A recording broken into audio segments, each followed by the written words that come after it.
How in the world, during the midst of chaos and insanity, are you using this opportunity to try to take a hat for yourself? Yeah. Grab me out. Grab me out. Let's go up, guys. Come on.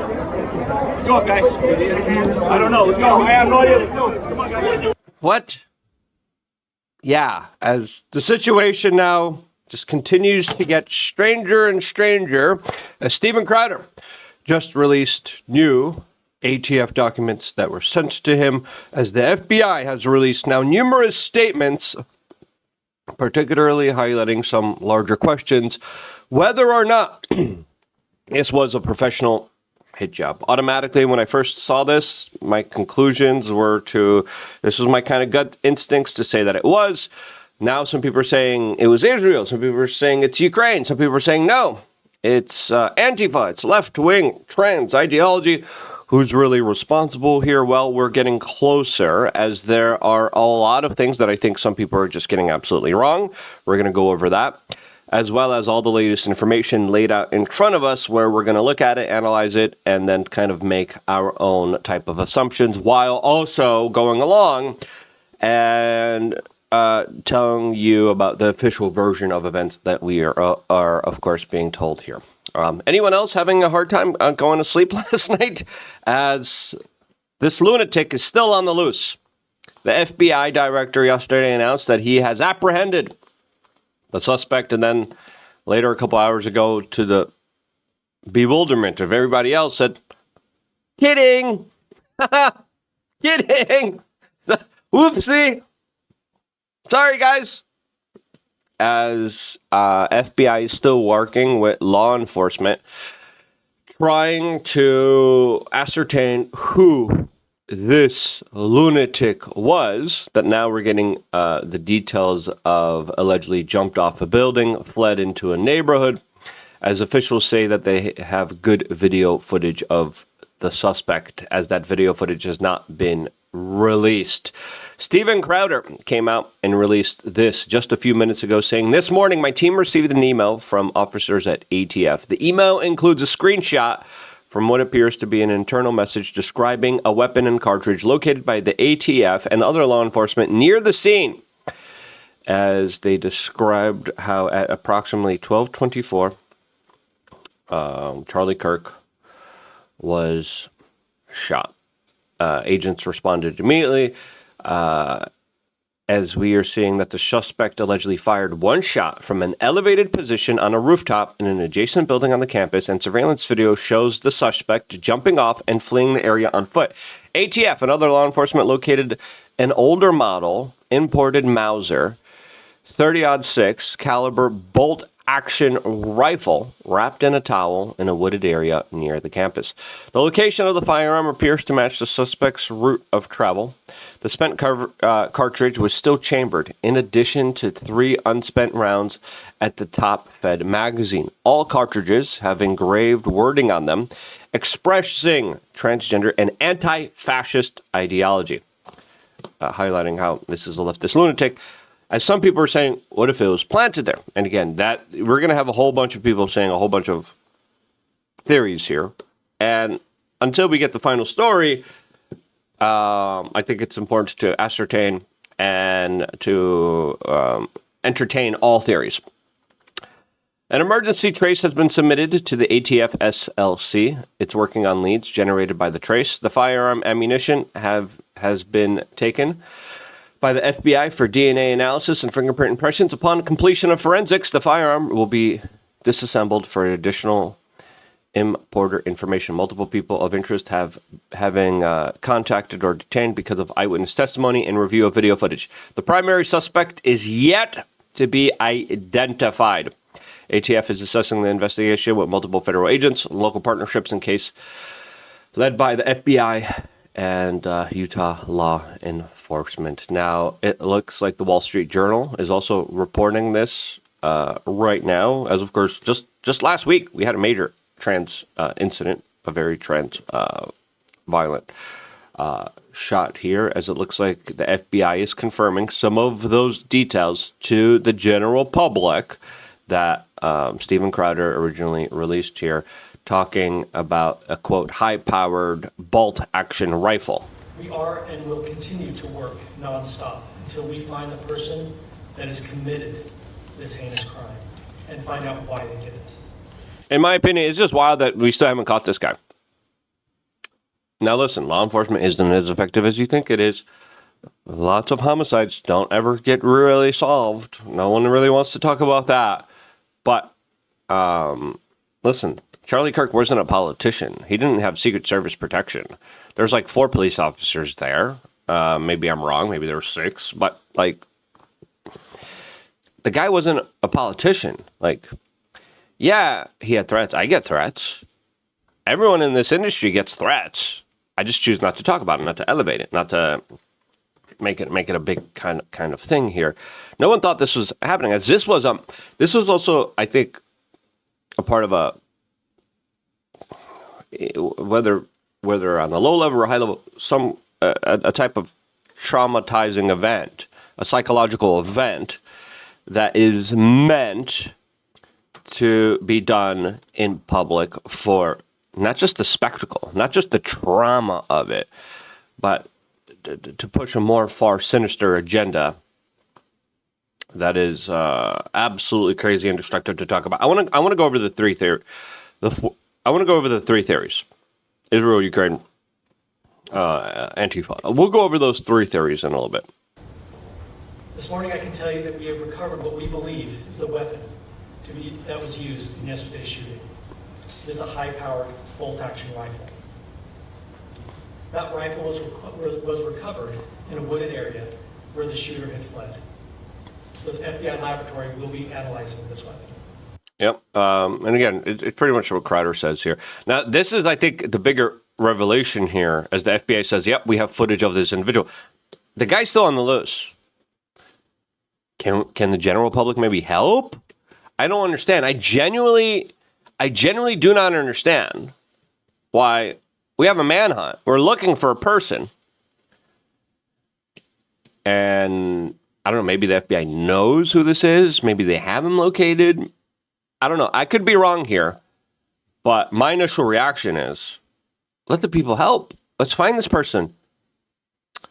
Unless he's already found and the FBI is just waiting to get all the evidence in order to make it a solid case here, which again, it's like kind of weird. It's like, why are you allowing someone to take themselves out?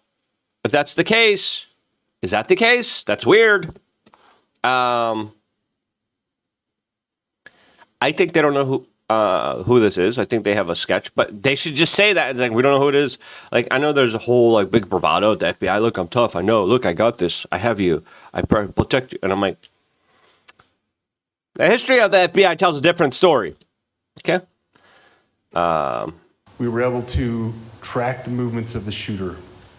Starting at 11:52 a.m., the subject arrived on campus, shortly away from campus. We have tracked his movements onto the campus, through the stairwells, up to the roof, across the roof to a shooting location. After the shooting, we were able to track his movements as he moved to the other side of the building, jumped off of the building, and fled off of the campus and into a neighborhood. Our investigators have worked through those neighborhoods, contacting anybody they can with doorbell cameras, witnesses, and have thoroughly worked through those communities, trying to identify any leads. We do have good video footage of this individual. We are not going to release that at this time. We are working through some technologies and some ways to identify this individual. If we are unsuccessful, we will reach out to you as the media and we will push that publicly to help us identify. Yeah, this was my first session yesterday. They're like, we have multiple people of interest that we're building evidence on. Detain them! I don't know. Now, there's a video breakdown of how this kind of happened here. As, again, we have aerial footage and, you know, the details, this kind of going through this type of scenario. I mean, there were so many people here. I mean, the situation was so just meant to really play in the psyche of, and again, if you look at the location, This guy was at this building, the Lucy Center. Charlie Kirk is right here. From top down. He allegedly used this rooftop to get up and down and then ran into a neighborhood. And then local law enforcement is trying to get ring bell, surveillance camera footage, whatever they can. Now, there's also this guy, right? People are like, look, this guy's celebrating. Find this guy. Cancel this guy. Well, people found this guy. He came out and released a statement and said that he wanted to draw attention to the draw attention to the shooter so the security team could escape. He says it was dumb. Quote, I don't regret it. And of course, the federal authorities will probably investigate him. But and listen, traumatic type of events have people acting in all sorts of crazy ways, right? Like you see the stupidest things being done here. Now, was this guy celebrating? Well, he looks like a Charlie Kirk supporter. People are like, he was in on it. Well, I don't buy that. Was he just like, hey, I don't know. This is just a weird situation, but my gut instinct tells me that this guy, I don't know. I don't see a sinister conspiracy with him being involved in here. That's just my 2 cents from my initial reaction here. Now, was this a professional hit? Now, first we have to define professional, right? Professional means it's not an amateur, right? It's not someone who just like woke up one day, bought a rifle off Timo, and then decided to go jump on a rooftop. There was training here, right? There was serious thought and consideration, especially when it came to evading law enforcement. Allegedly, this guy just blended into the crowd, right? That's one version of events that we're being told. Another version is that he ran out into a neighborhood and he ran out into the woods. Now, my conspiracy mind's always going off, but let's go over through the official version of events here as we're being told. Some people online are saying, some law enforcement is saying, oh no, he delved into the neighborhood, as you saw there by the FBI. Other people in law enforcement, also from the feds, are saying, no, he blended in with the crowd. Which one is it? All right. Multiple suspects of interest. Detain them. We think we know who it is. Detain them. Before they, clear. Now, the fact that we're nearly 24 hours and the guy's still free screams that he's not an amateur. There's a lot of serious thought, a lot of serious consideration. It wouldn't surprise me if this guy was former military or former law enforcement or had some serious training before. Now, a lot of people are talking about the bullet. Where did the bullet go? And where did it make its kind of trajectory here? A lot of people are saying, well, he was probably aiming for the head. Now listen, if he was aiming for the head and then he hasn't properly zeroed in his scope, and if he didn't consider the trajectory of the angle that he was shooting in, and if he was aiming for the head, yeah, it could have gone down. 30-06 is also a very heavy round. So there usually is like a drop, especially at around, like, people say 150 yards. Some people say 200 yards. I think it was 150. Regardless of that, it was an extremely good shot, especially under the pressure. Especially with all the conditions, especially with elevated raised heart rates. Especially with, holy freaking cow, you're committing this heinous, horrible act. Now, a lot of people are like, oh no, the 30-06 ricocheted off his vest. I don't think that's the case here. Like most of these vests, they, a long caliber rifle doesn't stop them. Now, again, I'm no ballistics expert. I'm not an expert in any of this. This is just my initial reaction. And But a lot of other people are saying also, I think it was a professional hit.